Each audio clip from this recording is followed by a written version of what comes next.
Bien sur France 3 Côte d'Azur.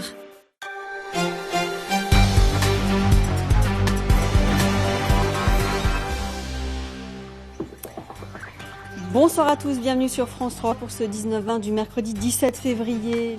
À Antibes, le musée de la carte postale vient de rouvrir après 5 ans de fermeture. Un musée privé, né de la passion d'un cartophile, Christian Desflandres. Sa collection rassemble des milliers de pièces, des œuvres de création sur petit format qui ont traversé les âges et les continents. Hugues Nicolas, Jean-Paul Bierlein.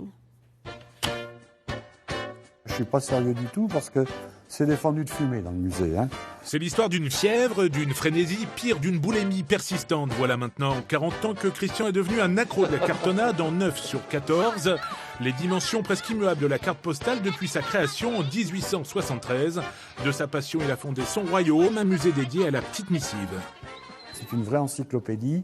Si on commence à les étudier, à se passionner pour, il y a énormément de choses à apprendre dans le domaine historique et dans le domaine artistique, le domaine documentaire. C'est une source inépuisable d'informations, les cartes. Christian assure les visites personnellement. Je parle ici, s'il vous plaît. Hop. Intarissable, volubile, il connaît l'histoire de chacune de ses cartes postales dans les moindres détails. Mais avant la guerre de 14, ils se donnaient du mal. Ils se traînent à genoux, ils réclament de l'amour, ils en veulent, et puis ça ne marche pas comme ils voudraient en plus. Monsieur qui nous a fait visiter est habité de passion et c'est vrai qu'on ne voit pas ces aspects-là de l'histoire, de l'art au travers de la carte postale. C'est fantastique. Une véritable caverne d'Ali Baba avec ses trésors comme cette carte postale Post-à-Galène de 1924 ou cette carte phonographe et son petit air iodé.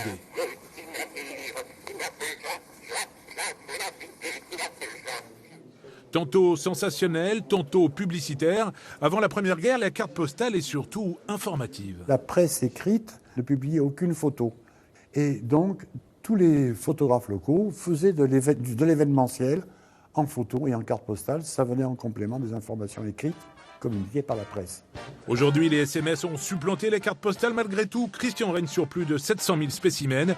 Des petites bafouilles imagées qui offrent une grande virée nostalgique au temps de nos grands-parents ou arrière-grands-parents.